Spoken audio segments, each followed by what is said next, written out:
This isn't a hate video, I'm a fan of this game, I think it's a 10, also this is my subjective opinion, okay, It's hard to criticize something that's made and played with love and affection. I joined the Deltarune fandom when Chapter 2 released. I literally played Undertale over a weekend, then played Deltarune over the next month, roughly around Deltarune Chapter 2's release. And I'm pretty sure I was spoiled for most of Undertale's story because I watched the Jacksepticeye Let's Plays when I was really young. Did I still cry at the end of the game? Yes. Do I think it's the best game ever made?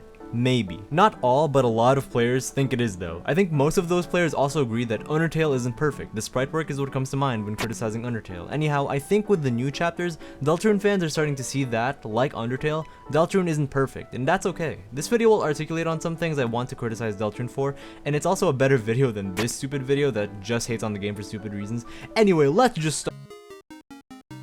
I think this is easily Toby Fox's biggest blunder in regards to characterization. You can communicate how characters feel towards other characters through many ways. Action, reaction, dialogue, monologue. One of the least interesting ways to do it though, is through numbers. I think this caused the fandom to just lose nuance. As someone who saw the parallels between Chris's player control dynamic and Ralsei's Darkener Prophecy dynamic before chapters 3 and 4 released and shipped them both for those reasons, for their parallels, it was always sad to see Deltarune players resort to, but T-Theory says that Chris hates Ralsei! It's so uninteresting and uninvolved to know what characters feel towards each other through statistics. The player doesn't really get a satisfying story out of this. I think what Toby Fox wanted to do was demonstrate the potential changing relationship between characters by having the T statistics change. However, I think he saw the fandom losing nuanced discussion by just resorting to the stupid picture all the time, so he just removed the T in general and replaced it with rotten T. But for some reason, and I half hate that he did this, he still changed the T statistics for Ralsei and Chris by hinting that Chris likes Ralsei more if this decision is picked. You can't have it narratively both ways, to keep the T and also remove it still, and keep it in the code. I mean,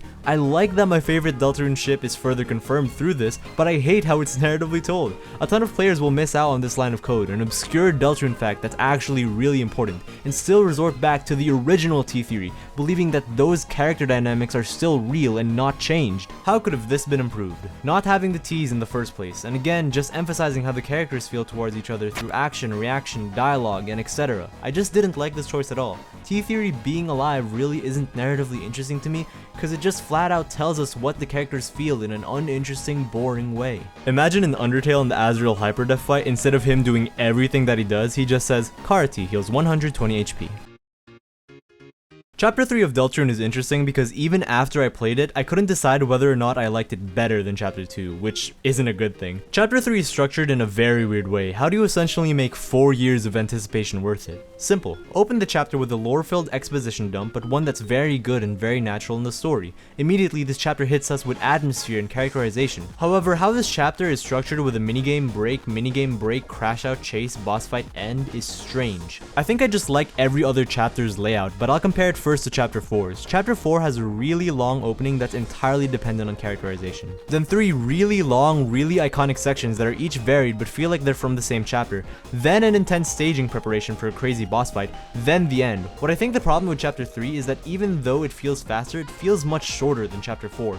Even though Chapter 4 isn't that much longer than Chapter 3, it's just more varied. The minigame board is an interesting idea, but the fact they had a completely finished, then cancelled third board shows they kind of recognize the pacing issues with this structure. In my opinion, the only worlds I recognize from Chapter 3 are the minigame boards, the break room, and the TV world section. That's only 3 sections compared to Chapter 4's 6 sections. Even Chapter 2 with its 5 sections feels fuller than Chapter 3. When I say section, by the way, that's what I immediately think of / what we spend the most time on in the chapter. I think what contributes to Chapter 3's lack of vastness is the fact that you can't go back to the minigame boards or that the areas where glowing snow is playing aren't too expansive. Also, to consider replay value, I think that the decision to have a majority of the gameplay be quizzes and minigames, more so the quizzes, less so the minigames because they're fun and it feels like a Deltarune and WarioWare / Mario Party collab, but the quizzes kind of make replay value less fun. You already know the answers. How could have this been improved? I think the minigame boards and the glowing snow areas should have been more accessible to go back to maybe. I also think there should have been way more to explore and traverse, and there should have been way more development on these areas.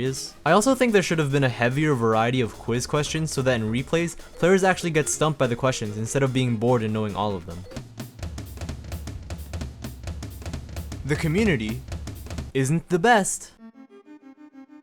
So my problem with the soundtrack isn't that it's bad, I think there aren't really any bad Undertale or Deltarune songs. Side note, I forgot where this was commented, maybe this video? Again, I can't remember who commented this. I would include the comment in a screenshot if I could find / remember where I found it, but I can't. But anyway, the comment said something like, Toby Fox figured out a way to paint with music. Like each song's texture feels so alive and grandiose, and really contributes to making Undertale and Deltarune feel like a living game. Even higher is a track that humanizes the cup NPCs and makes me feel both their ongoing plight of their climb and their adventurous sounds of their adventures. But anyway, something that irks me about the soundtrack is that it feels like there are a lot of filler tracks. What do I mean by this? I mean that there are a lot of short mini tracks that aren't really real listen worthy. Now don't get me wrong, I love short songs. Pink Flag by Wire is a great album, look at some of these song lengths. But I believe that Toby Fox always manages to make better themes when they're longer and feel fuller, or at least sound musically unique from the rest of the soundtrack. Adding a bunch of short mini songs throughout the game kinda just makes re-listening to the soundtrack a bit boring,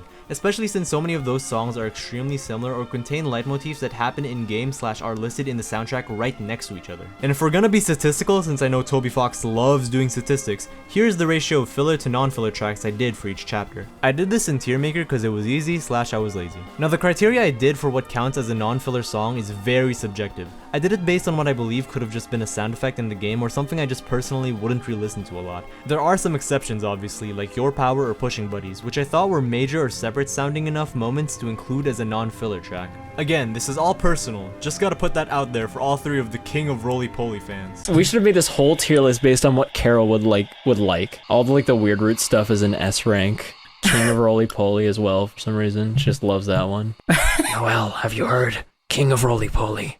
It's very good. Glowing Snows in like F rank. This song just pisses me off. But anyway, each soundtrack in the game I believe contains at least 15% filler, the worst of which being Chapter 2 because of all the sweet Cap and Cakes remixes, the soundtrack is over 30% filler, which isn't good I think. Again, with this criticism I don't mean to demean the hard work Toby Fox and crew did. I believe each song was composed with Toby and his collaborators' heart and soul fully put into it. I just don't like there being that many variations on tracks that sound pretty similar. How could have this been improved? If I'm being honest, I would have preferred either reused tracks like how often Lost Girl was reused in the game, or entirely unique tracks for each of these sections that contain the appropriate leitmotif. Obviously, one requires much harder work and the former doesn't, but I believe doing either of these things improves the game's overall soundtrack. Also, removing some of the songs that could just be sound effects improves the soundtrack listening experience in general. Like when people first play Deltarune, how many immediately noticed Second Sanctuary and Third Sanctuary sounded different? Two of the best songs in the soundtrack, by the way. Also, side note, this is entering Mr. Enter nitpicky annoying territory, but regarding the track Lost Girl, I like it, I love it actually, it's one of my favorites from the soundtracks, but I just kinda wish it was presented different. First off, I don't like how it first plays here. Yes, I get it, it's the part where Noelle is lost, then found by Susie, but I don't really like how it's first played in this moment where it's kinda emotional, then kinda romantic, then kind of a comedic moment.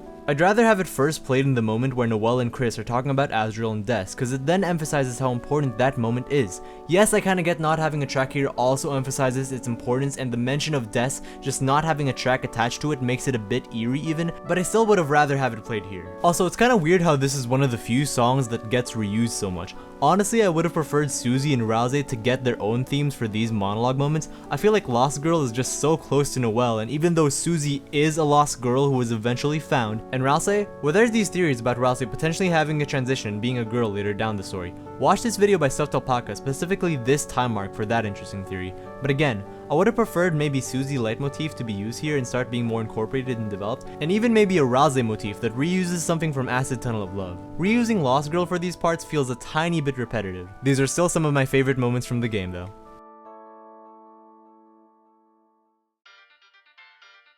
So, Deltarune isn't perfect, but if you're one of those people who thinks I hate Deltarune, then you're wrong. Deltarune has freaking everything. Doomed non-binary yaoi, doomed yuri, doomed straight people, and I even heard there's gameplay and plot and music or whatever. I don't know how your rating system works, everyone can feel and interpret art however they feel like, but obviously while addressing some things that have worked before. But my rating system deems a game like Undertale and Deltarune so far as 10 out of 10s, cause to me, even when an art piece isn't perfect, if it manages to elevate itself so much beyond those flaws and do something great, then it manages to be something special.